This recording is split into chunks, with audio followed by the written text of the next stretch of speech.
kwa maana umetawala, umetukuka Jehova. Hakuna Mungu mwingine kama sio Jehova Nisi, Jehova Jaire, Jehova Adonai, ni wewe tu unastahili kuabudiwa Jehova. Hakuna Mungu mwingine kama sio Jehova Jaire. Kwa kuabudu jioni ya leo tukisema tu wewe ndio unaweza Jehova. Tunakaribisha kwa hii ibada yetu ya jioni Jehova. Tunakualika mahali hapa ili Mungu kaweze kushuka Jehova. Hakuna Mungu mwingine kama sio Jehova Jaire. We glorify your name Jehova Jaire. We glorify your name Jehova Nisi Jehova. Hakuna Mungu mwingine kama sio Jehova Jaire. Tunakujua wewe Jehova. Tunakuabudu wewe Jehova. Wewe ndio unastahili kuabudiwa Jehova. Hakuna Mungu mwingine kama sio Jehova. Tunamjua wewe Jehova. Uliyetuokoa ni wewe tu Jehova. Uliyetuokoa ni wewe tu Jehova Jaire. Tunakujua tu wewe Jehova. Kwa maana umetawala, umetukuka Jehova. Tunamjua aliye mwamba, aliyeniokoa ni Bwana Yesu. Ninamjua aliye mwamba, aliyeniokoa ni Bwana Yesu. Ninamjua aliye mwamba, aliyeniokoa ni Bwana Yesu. Ninamjua aliye mwamba, aliyeniokoa ni Bwana Yesu. Ninamjua aliye mwamba, aliyeniokoa ni Bwana Yesu. Aliyeniokoa, aliyenikomboa ni Bwana Yesu. Ninamjua aliye mwamba, aliyeniokoa ni Bwana Yesu. Aliyeniokoa, aliyeniokoa, aliyeniokoa ni Bwana Yesu. Aliyeniokoa, aliyeniokoa ni Bwana Yesu. Ninamjua aliye mwamba,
Yesu moyoni mwangu, moyoni Yesu nimempata Yesu. Yesu moyoni, pata Yesu moyoni mwetu Jehova, kwa maana umetawala, umetukuka Jehova. Hakuna Mungu mwingine kama sio Jehova. Tunapata Yesu moyoni mwetu Jehova. Moyoni mwangu, moyoni nimempata Yesu. Moyoni mwangu, moyoni nimempata Yesu. Moyoni tunasipoamka tumsifu Bwana Yesu. Wakati wa kumsifu Bwana Yesu tunaamka kwa miguu yetu, tumsifu Bwana Yesu.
of God.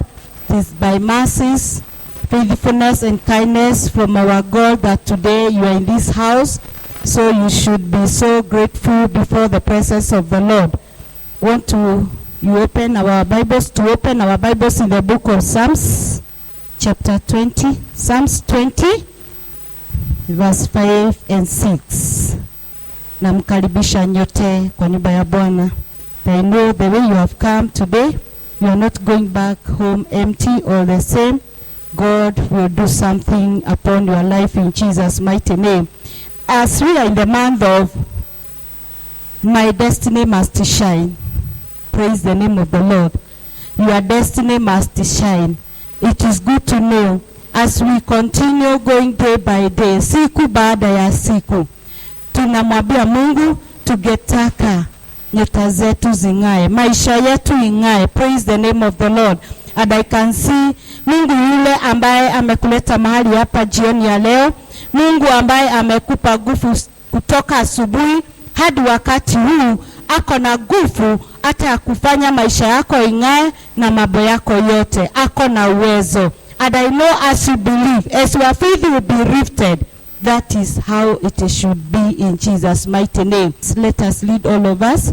We will rejoice in your salvation. And in the name of our God, we will set up our banners. May the Lord fulfill all your petitions. Praise the name of the Lord. Let us go to number 6.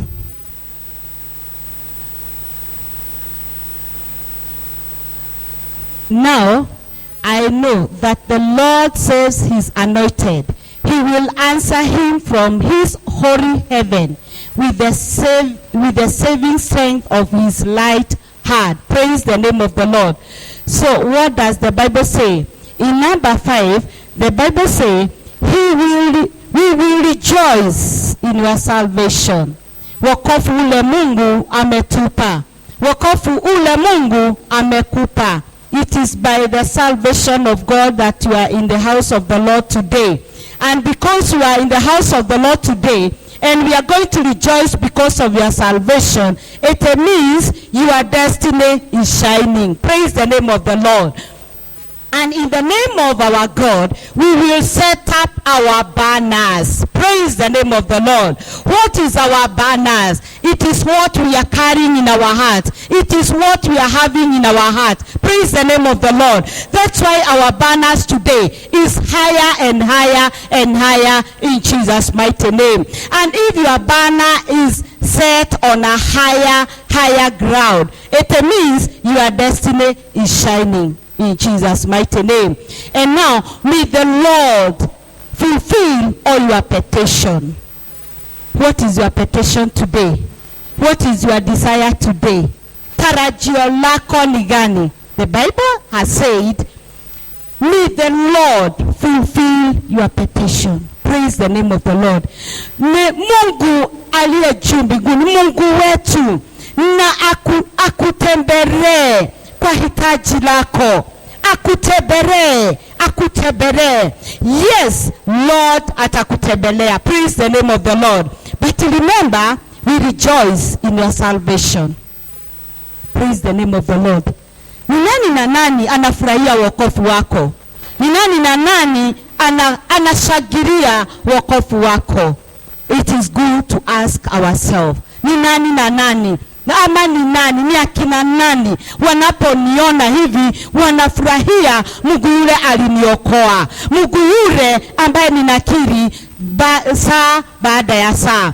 That God is, people are rejoicing for the salvation that God has given you. Then it means your star, your destiny is shining high and high in Jesus' mighty name. And in the name of our God, we will set our banners. Today, we are here worshiping God of wonders. Praise the name of the Lord. Wherever you go, anything you do, you always say that God of wonders who do miracles without numbers. Praise the name of the Lord. Si Mungu yule anakufungulia mlango leo, anakuacha na hiyo mlango, anakufungulia hii na kesho anakufungulia ingine. Praise the name of the Lord. That's why our destiny are shining day by day. Praise the name of the Lord. May that God visit you today in this service. May that God help you to see and know that the banner which you are carrying, Jesus Christ, may be rejoiced to everyone in Jesus' mighty name. If your banner is lifted high, your destiny is shining. Praise the name of the Lord. If your banner is high and high, if people are rejoicing for your salvation, it means your destiny is shining. Praise the name of the Lord. Let's go to number 6.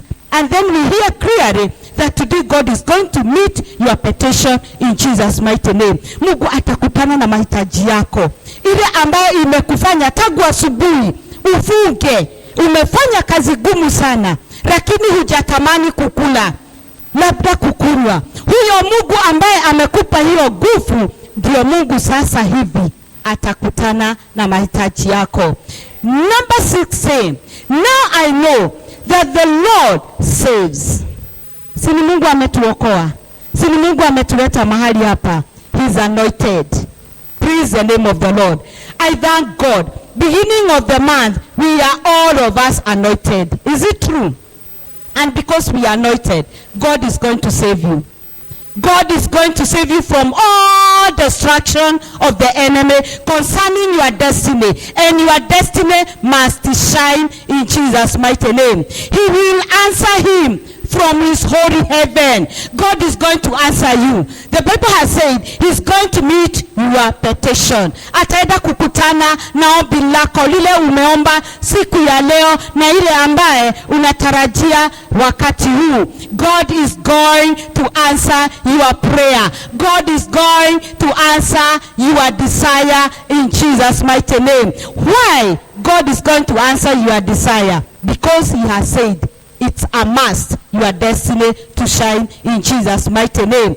And then from his holy heaven with the saving strength of his light hand. Praise the name of the Lord. Strength, nguvu ya Mungu.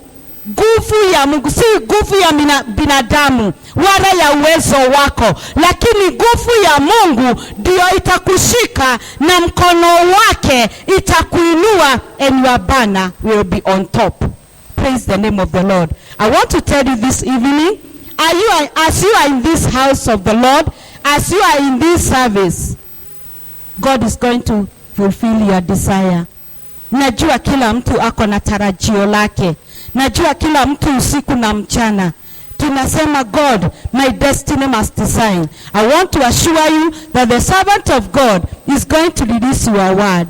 And as you say, and as you pray with that prayer, that God in heaven will send people to rejoice for the salvation that you are claiming today.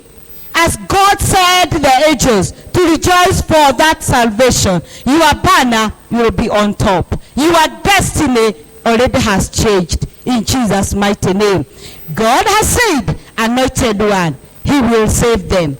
You are not supposed to be worried, because if God is going to save you, because he has anointed you, your destiny must shine in Jesus' mighty name. It doesn't matter who wants you to shine or whatever, but it is the word of God. He is going to save you. And as God save you, it means your destiny must shine in Jesus' mighty name. And because of that, let us jump on our feet, and then we know we are in the house of the Lord, where God is going to meet with all our desire. Lift your heart and tell the Lord, thank you, Lord, because of my life, my destiny, and thank you, Lord, I'm in your house this day in Jesus' mighty name. Just go before the Lord. Open your mouth and tell the Lord, Baba, nakushukuru juu ya maisha yangu Bwana. Nakushukuru maana umenileta kwa ibada hii Mungu Baba. Roho yangu inakutukuza, moyo wangu inakuinua, maana utatenda makuu Bwana. Na asante kwa juu ya maisha yangu. Asante umenileta mahali hapa ukiwa na kusudi chema juu ya maisha yangu Bwana. Na ninajua Bwana, siku ya leo utafanya maisha yangu ing'ae Bwana, maana I serve you, Jehovah God. I worship you. I adore you because of my life. I bless your holy name. Take all the glory because because of my life, in Jesus' mighty name, in Jesus' precious name. Just because of appreciating God for what he has done upon your life and bringing you in the house, in his house. Tell the Lord, may use your servant, because God, you have said you are going to meet the desire of my heart. Petition. God is going to do a new thing. Tell the Lord, use your servant now. We are not going to wait to see Jesus Christ passing here, or God in heaven himself passing here. God is going to use his servant, and your story is going to change in Jesus' mighty name. God is going to meet with your desire today in his presence in Jesus' mighty name.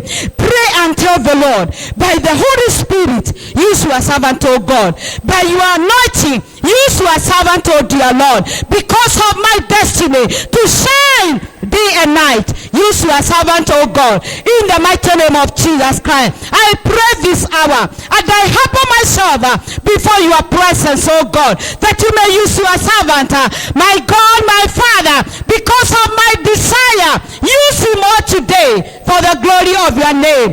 As God use him, my destiny will shine in the mighty name of Jesus Christ. Naomba Bwana, tumekuja mahali hapa kwa sababu umetuleta. Ni wewe umetuandaa na ni wewe umetuleta mahali hapa ili maisha yetu ing'ae. Maisha yetu ing'ae Bwana. Naomba jioni ya leo utumie mtumishi wako kwa njia kuu Bwana, ili maisha yetu ing'ae. Twaita Bwana, wachilia Roho Mtakatifu juu yake Bwana, atakaposimama madhabahu hii, anaponena neno lako Bwana, wacha hiyo neno Bwana inena na maisha yetu Bwana, iturejeshe na itunenee kwa njia kuu. Katika jina la Yesu Kristo tumeomba na kuamini. Inua mikono yako umwambie Mungu, release the blood of Jesus in our service. Let the blood of Jesus cover your concern now. Let the blood of Jesus cover you in Jesus' mighty name. Let the blood of Jesus cover our nation all over, every county, every border, by the precious blood of Jesus. And now God may take over now.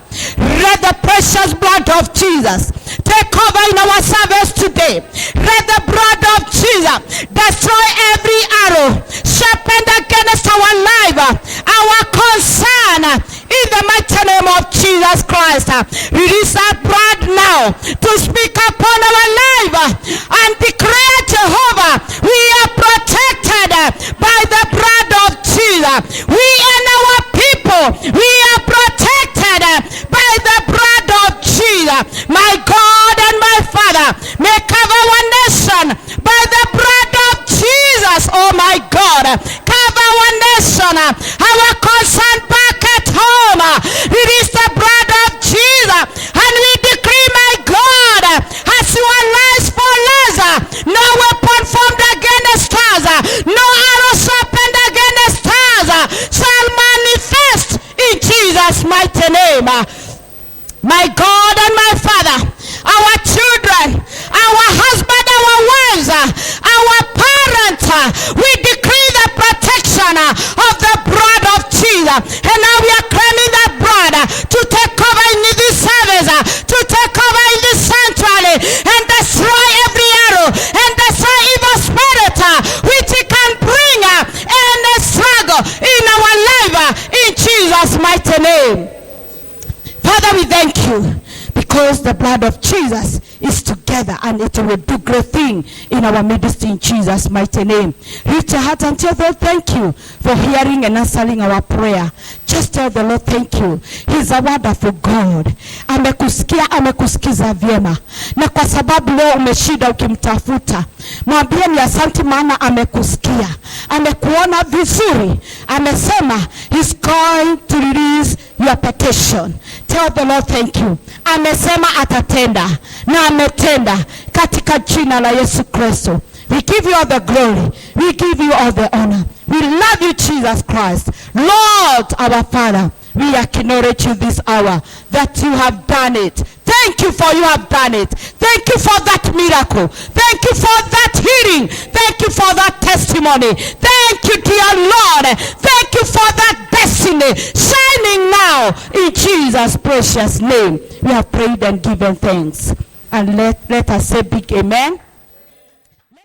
Kufananishwa na kulinganishwa na wewe Bwana. We celebrate you this day.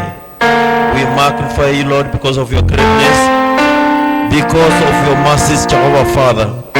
We exalt you this day, King of glory. We thank you, Father, because of the gift of life. We thank you, Father, of divine protection.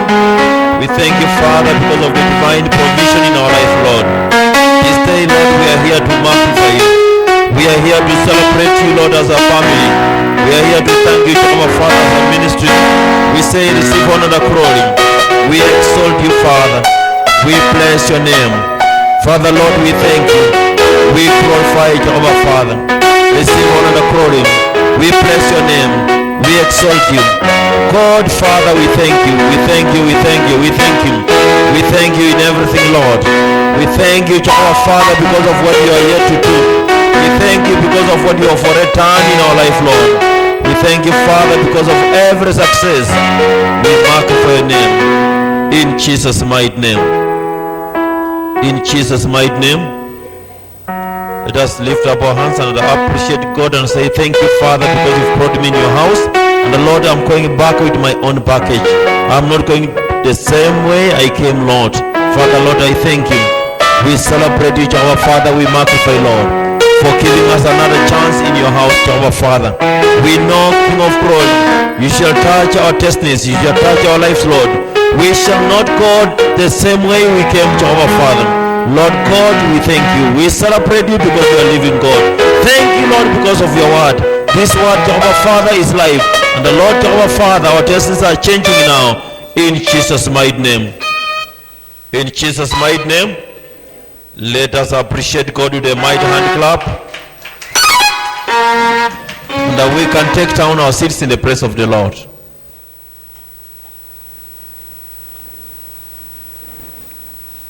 Hallelujah. Praise the Lord. How are you feeling this evening? Blessed and highly favored of the Lord, because we are peculiar and unique in His presence, in Jesus' mighty name. We are still enjoying the shining of our destinies. The various keys are there to help us shine in our destinies. And this evening I want to bring to you the word of God with the key of knowledge. That God's knowledge to shine in your destiny. We need God's knowledge to shine in our destiny. Tunahitaji maarifa kutoka kwa Mungu ndiposa sisi hatima zetu siweze kung'aa na kuangaza, in Jesus' mighty name. We ask ourselves, what is knowledge? Maarifa ni kitu gani? What is knowledge? Knowledge is the ability to effectively use your brains positively and in a proper way. Maarifa ni ile uwezo ya kutumia akili yako vyema kwa njia ambayo itakusaidia vyema na kuleta manufaa kwa maisha yako. Maarifa ni nini? Ni ile uwezo ya kuweza kutumia akili yako vyema kwa njia ambayo itakuletea manufaa kwa maisha yako. Knowledge is the ability to effectively use your brains positively and with proper understanding in everything you do. Hiyo ndio maarifa, na hiyo, that is what we call knowledge. Now, if we need God's knowledge for our destinies to shine, therefore, we need to work towards getting this knowledge. Knowledge is power. But how can we get it? We cannot get it freely. There is something we need to do so that we can connect with this knowledge. In the book of Proverbs chapter 1 verse 7, the Bible says, fear of the Lord is the beginning of knowledge. The fear of the Lord is the beginning of knowledge.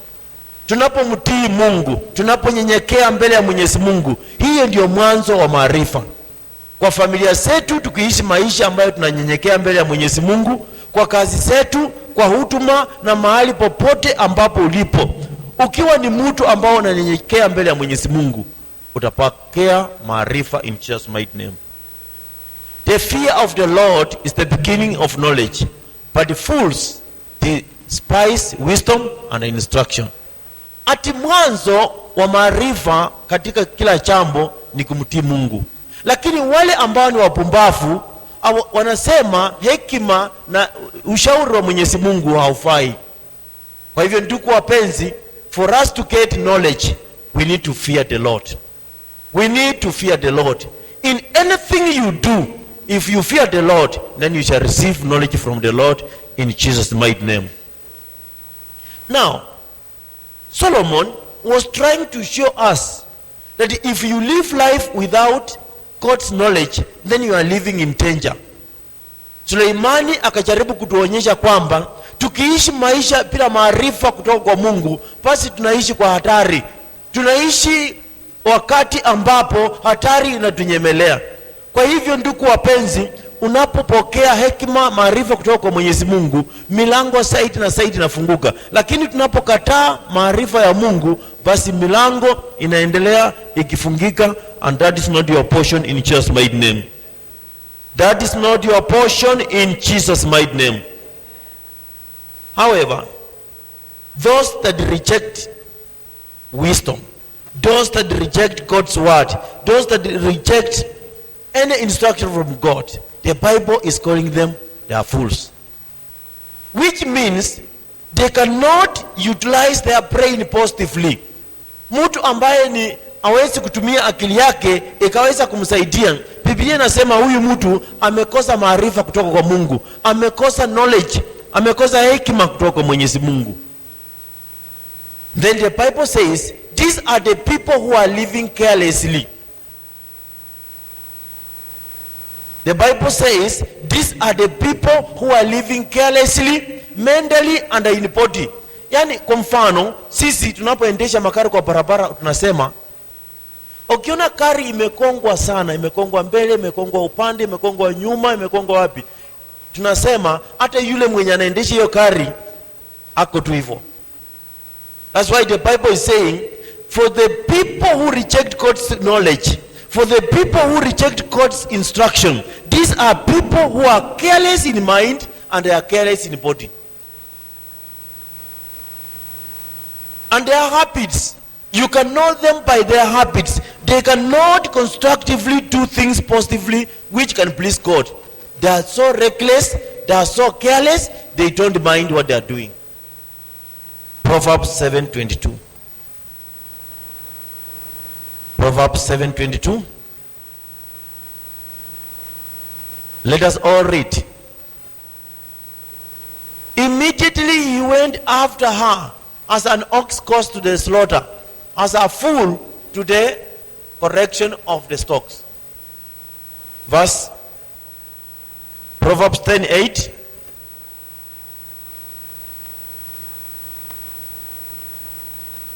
The wise in heart will receive commands, but a prating fool will fall. Verse 10. He who winks with the eye causes trouble, but a prating fool will follow. 14.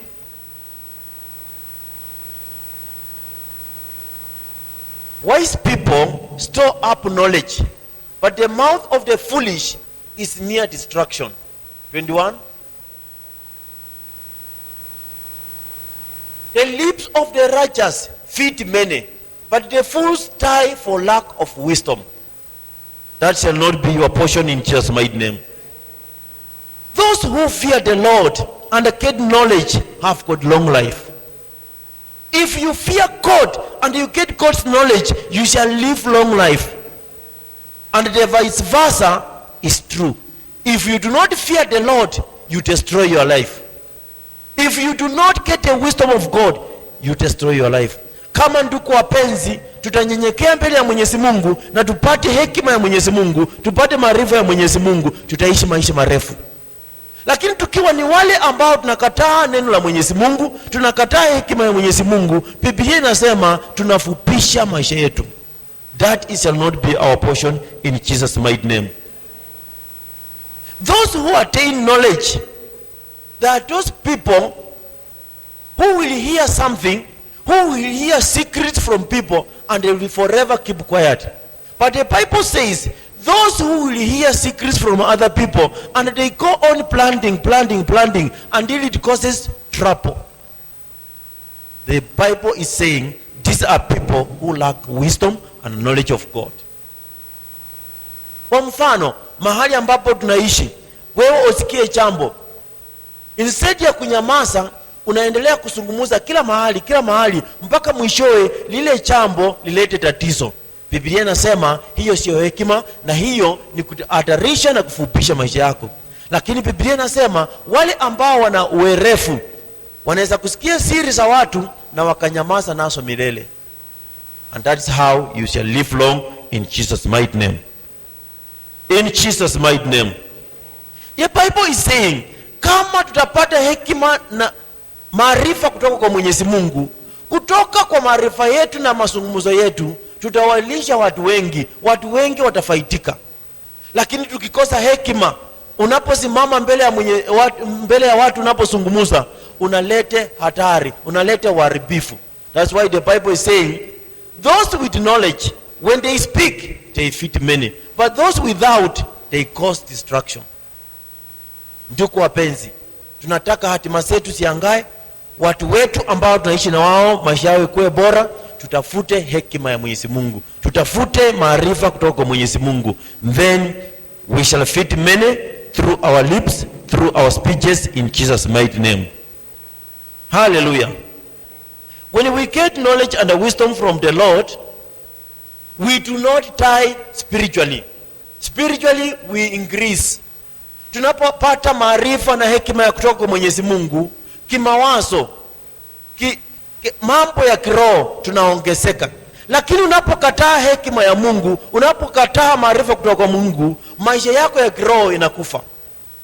Spiritually you die. And when you die spiritually, you keep on dying mentally. You keep on dying in all areas. Then eventually you physically die. That shall not be our portion in Jesus' mighty name. But the Bible says, for those who receive knowledge, for those who receive God's wisdom, they increase in knowledge and in favor of men and God. That shall be your portion in Jesus' mighty name. Tunapopata maarifa ya Mwenyezi Mungu, ati tunaongezeka. Maarifa yetu inaendelea kiongezeka, na tutapata kibali mbele ya wanadamu na mbele ya Mwenyezi Mungu. When you have got knowledge, when you speak before people, people shall love you. When you speak, God shall accept you. Hallelujah. Hallelujah. I pray that that shall be your portion in Jesus' mighty name. I pray that that shall be your portion in Jesus' mighty name.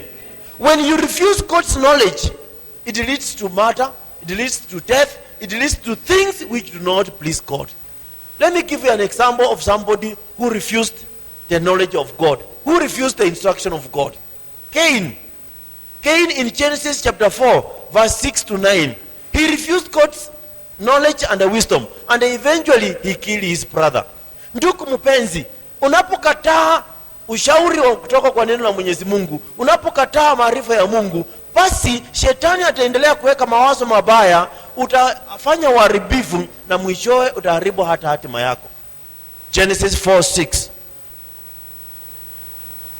Genesis chapter 4 verse 6.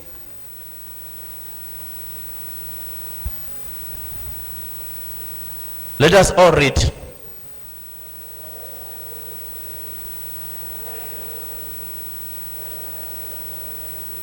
So the Lord said to Cain, why are you angry? And why has your countenance fallen? Verse 7. If you do well, will you not be accepted? If you do not do well, sin lies at your door, and its desire is for you, but you should rule over it. Verse 8. Now Cain talked with Abel his brother, And it came to pass, when they were in the field, that Cain rose up against Abel his brother and killed him. Why? Because he did not heed the instruction of God. He never listened to the instruction of God. Ndugu wapenzi, tunapokataa maarifa ya Mungu, utakuja kuua hata vitu zako wenyewe. Utakuja kuharibu yale mambo ambayo Mungu anafikiria itakusaidia. Kwa hivyo ndugu wapenzi, tumuokope Bwana, tumtii Bwana, tutembee kulingana na ile ushauri ambayo Mungu ametupa. If Cain could have listened to God, if Cain could have gotten the knowledge of God, if Cain could have obeyed and feared the Lord, he could not have killed his brother. God has given you a destiny. If you do not follow God's knowledge, if you do not follow God's wisdom, then that destiny shall die. Because you see what Cain did. He killed his brother. Let us open the book of Acts 17 verse 18. Acts, another example of somebody who rejected God's instruction, who rejected God's guidance, who rejected God's knowledge. Then certain Epicurean and Stoic philosophers encountered him and some said, what does this Pablo want to say? Others said, he seems to be a proclaimer of foreign gods because he preached to them Jesus and the resurrection. They are talking about Paul. You know, a Pablo ni mtu yule ambaye anatembea akiokota vitu barabarani. Yani ni wanampa sifa chafu, mambo ya kumkataa, rejection, shame, scorn. Watu ambao hawataki kujua ukweli wa Mungu. When you give them the truth, they scorn you. Unapoondoka wanakufanya nothing. These are the people waliona huyu hana umuhimu wowote. They call him a Pablo. Yani ni yule mtu ambaye anaokota vitu barabarani. Acid kadha. Yule mtu anaokota mbegu. That is not your portion in Jesus' mighty name. And nobody shall reject you in Jesus' mighty name. But if only we get the knowledge of God. If only we get the knowledge of God. When you get the knowledge of God, your destiny shall forever shine. You cannot be considered as a fool who scorns the knowledge of God. This man was bringing good knowledge for them, was bringing the gospel of Jesus, was talking about resurrection of Jesus. And they were thinking, is they dreaming? So knowledge of God should be accepted at all times, but it shall never be rejected. When you reject the knowledge of God, today you might laugh, tomorrow you shall be in the pit. That shall not be your portion in Jesus' mighty name. That shall not be your portion in Jesus' mighty name. Verse 32. Verse 32. And when they heard of the resurrection of the dead, some mocked. Ati watu wakacheka kabisa, yani wakashangaa ati mtu amefufuka. People of God live about them. Even us, kuna wakati mwingine tunapewa hekima fulani na tunachekelea yule ambaye anatueleza. Tunaona kama yeye ametupa ufahamu, yeye kama hayuko sawa. Hawa watu walipoambiwa kufufuka kwa Yesu wakamchekelea.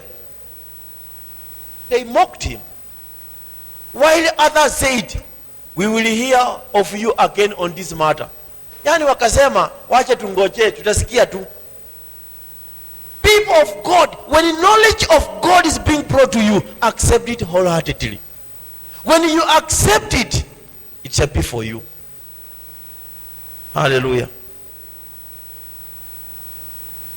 When the prophet of God went in the city and said, tomorrow a day like this one, there shall be plenty of food all over.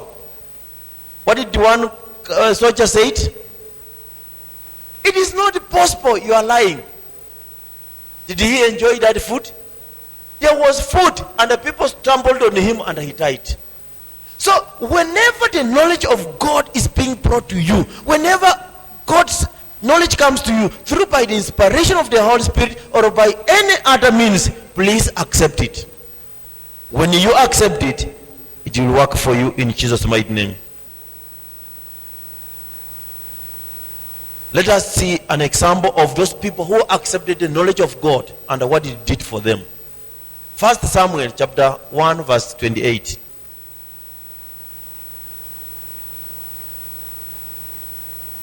Therefore, I also have lent him to the Lord.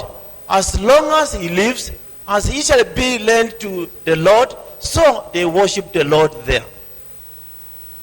Listen, when Hannah was barren, she prayed to God and she gave a vow. Akaahidi Mungu, Mungu ukinibariki na mtoto wa kiume, huyo mtoto I will make sure nimemweka wakfu afanye kazi ya hekaluni.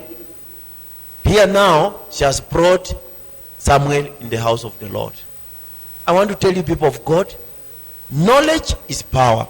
When you release whatever God is directing you to do, when you release yourself to that instruction, things shall work well for you in Jesus' mighty name. In Jesus' mighty name. Luke chapter 2 verse 51 to 52. Luke chapter 2 verse 51 to 52.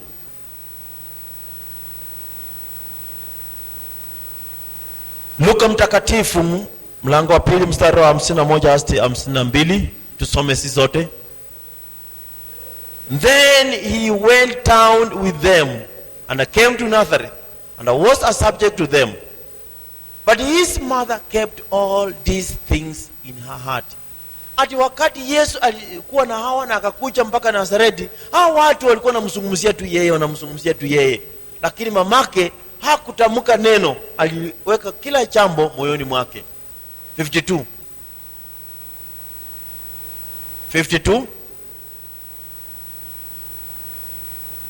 And Jesus increased in wisdom and stature, and in favor with God and men. People of God, when you hear things and you just follow the instruction of God, no matter what other people are saying, you shall increase in wisdom in all other areas, and you shall have favor with God and men. Hallelujah. Hallelujah. Whatever you are looking for here on earth is with men. And when you receive favor with God and men, you shall receive what you are looking for in Jesus' mighty name. For you are destined to shine, you need men. Ndiposa hatima yako yangaze, unahitaji watu, unahitaji binadamu. Tazama hapa Biblia inasema Yesu akaongezeka kwa hekima na mwili na mambo yote, na baadaye akapata kibali na Mungu na wanadamu. Ndugu mpendwa, ukipata kibali na wanadamu, ukipata kibali na Mungu, hakuna mahali utangangana, hakuna mahali mambo yako itashindwa. Everything shall be a success. Hallelujah. Hallelujah. Timothy, 2 Timothy chapter 1 verse 5.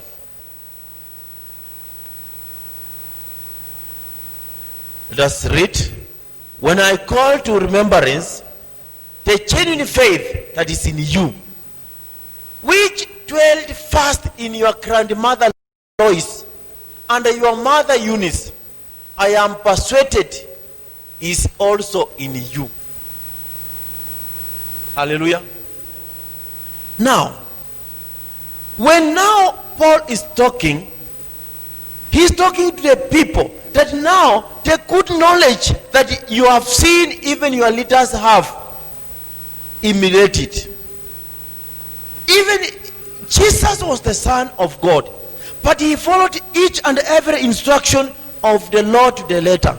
Ati Yesu akawa mwana wa Mungu, yeye alitii Mungu, akafuata kila ushauri. Na ndiposa hapa sasa Paul anasema ati akiangalia imani yao, kwanza imani ambayo ilikuwa kwa nyanya yake na kwa mama yake, sasa ana uhakika hiyo imani iko ndani yake. People of God, let us look for knowledge. If knowledge has worked for Jesus, let that knowledge even work for us now. If that knowledge has worked for your pastor, let that knowledge even work for you now. Knowledge is power. Knowledge is power. Hallelujah. But the Bible says the people of God die, they are destroyed for lack of knowledge. Ati watu wa Mungu wengi wanakufa kwa kukosa maarifa, kwa kukosa ufahamu, kwa kukosa hekima kutoka kwa Mungu. Hosea chapter 4 verse 6. Hosea chapter 4 verse 6. Sio wenye dhambi, watu ambao wanamjua Mungu, watu ambao wanaenda kanisani, wengi wanakufa kwa kukosa maarifa. Let us all read loudly. My people are destroyed for lack of knowledge. Ati Mungu anasema watu wangu, watu wa Mungu ni watu gani? Wale ambao wanamjua, wanamtambua, lakini hawataki kufuata instruction, hawataki kufuata maagizo ya Biblia, hawataki kufuata mwongozo wa Mungu. Sasa wanaharibiwa na nani? Na mwovu Shetani. Because you have rejected knowledge, I will also reject you from being priests of me. Because you have forgotten the law of your God, I will also forget your children. People of God, I want to urge you. Let us read the Message Bible, the same verse.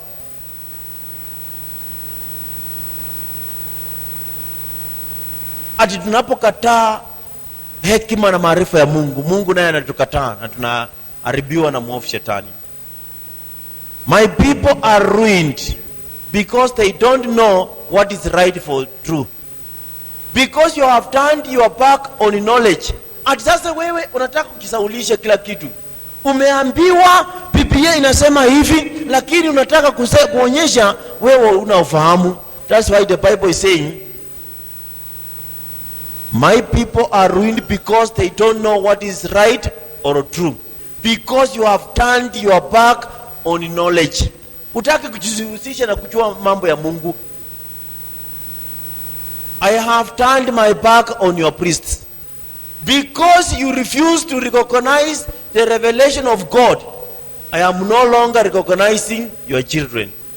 That shall not be our portion in Jesus' mighty name. Let us read Amplified Bible. Amplified Bible.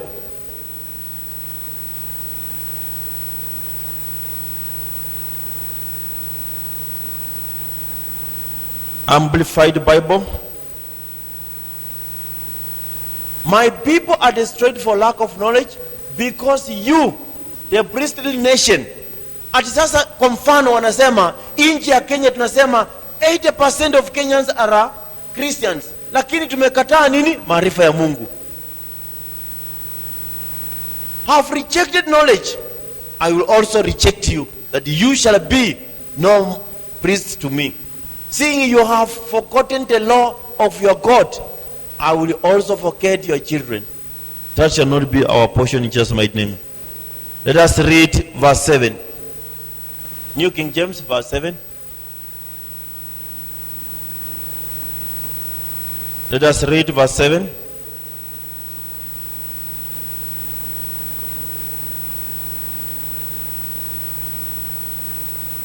The more they increased and multiplied in prosperity and power, the more they sinned against me. I will change their glory into shame. New King James. The more they increased, the more they sinned against me. I will change their glory into shame.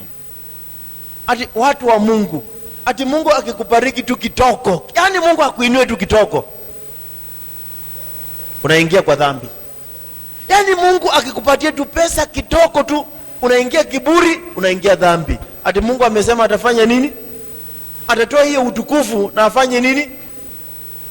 Atuaibishe. God shall not do that. God shall not ashame us. God will not ashame you in Jesus' mighty name. Because we shall forever seek God's knowledge to understand the things better in Jesus' mighty name. Hallelujah. When we reject the teachings and the knowledge of God, that God will also reject us. We pray that God shall not reject any one of us in Jesus' mighty name.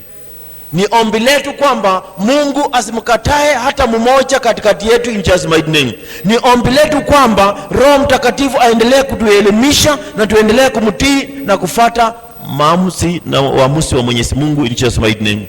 Isaiah 11. Isaiah chapter 11 verse 4 to 9. Let us read. But with righteousness he shall judge the poor, and decide with equity for the meek of the earth. He shall strike the earth with the rod of his mouth, and the breath of his lips. He shall slay the wicked. Verse 5. Righteousness shall be the belt of his loins, and faithfulness the belt of his waist. Verse 6. The wolf shall dwell with the lamb. The leopard shall lie down with the young goat, the calf and the young lion, and the paddling together. And a little child shall lead them. Verse 7. The cow and the bear shall graze, their young ones shall lie down together, and the lion shall eat straw like the ox. 8. The nursing child shall play by the cobra's hole, and the weaned child shall put his hand in the viper's den. Verse 9. They shall not hurt nor destroy in all my holy mountain, for the earth shall be full of the knowledge of the Lord, as the waters cover the sea. Have we seen any danger in those verses? No. When we do what? When we attain the knowledge of God, everything, wherever we shall go, everything we shall turn to, there shall be peace and calmness. There shall be no danger in our lives if only we apply the knowledge of God in anything we do. We shall never mourn, we shall never struggle, we shall never be stranded, we shall never go backwards, we shall all forever move forward in Jesus' mighty name. That the leopard shall lie together with the goat, the lion shall feed together with other animals. Meaning, when you have got the knowledge of God, you shall even have danger with you, but you shall go through in Jesus' mighty name. When you have got the knowledge of God, whatever seems to be dangerous to you shall become friendly, shall become useful to you in Jesus' mighty name. Hallelujah. Hallelujah. So let us seek the knowledge of God forever, and our wisdom shall for surely shine in Jesus' mighty name. Shall we be on our feet? I want us to take this prayer and pray from the bottom of your heart. My Heavenly Father, thank you for your guidance. Forgive me for going ahead of your plans. Help me when to stop. Help me know when to stop and when to listen to you. My Heavenly Father, thank you for your guidance. Guidance. My Heavenly Father, thank you for your guidance. Forgive me for going ahead of your plans. Help me know when I'm supposed to stop and listen to you. We are praying this prayer that sometimes we go ahead and do many things, but God wants us to keep quiet and listen. But God, if God is going to give us guidance, we have to listen to Him. Sometimes we have just to stop everything and listen to the voice of God. So we are thanking God because God is ready to guide everyone. But we are praying that God shall forgive us. Sometimes we've rushed in making decisions. We've rushed in doing things which do not please God. So let us go before God and pray that prayer. My Heavenly Father, I thank you for guiding us. Thank you, Lord, for your guidance, Lord. Forgive each one of us, Lord, for going ahead of your plans, Jehovah Father. Help us, Jehovah Father. Lord, help each one of us to know when to stop, to know when to listen to you. My God, my Father, we thank you. Thank you, Jehovah Father, for your guidance, Lord. You've guided our lives, Lord, since January, Lord, up to November, Lord. You've guided us every day. You've guided us day and night, Jehovah Father. Today we celebrate you, Lord. Today we worship you, Lord. We ask for forgiveness, Jehovah Father, where we've rushed in making decisions, where we've not listened to you, where we've not stopped, Lord, when we were supposed to stop. Lord God, we pray. Lord, my God, my Father, have mercy upon each one of us, Lord. Have mercy upon our life, Lord. Have mercy upon us, Lord. Help us, Lord, to know when to stop and listen to you, Lord. Lord God, we bless your name. We celebrate you, Lord. In Jesus' mighty name. In Jesus' mighty name. Father, in the name of Jesus, we thank you. We celebrate you, Jehovah Father, for your divine guidance upon our life, Lord. You've directed and guided us, Lord, from January up to this month of November, Lord. Every day, every night, Lord, we are experiencing your guidance, your instruction, your knowledge, Jehovah Father. This hour, Lord, we thank you. We ask for forgiveness, Lord, where we've not listened, where we've not stopped when we are supposed to stop, Lord. We are praying, Jehovah Father, help each one of us, Lord, to know at what time to listen, King of Glory, at what time to stop, King of Glory. We ask for that forgiveness, Jehovah Father. Lead us, Jehovah Father, that we shall forever follow your instruction and guidance. In Jesus' mighty name, we've given thanks and prayed. Let us celebrate God with a mighty hand clap.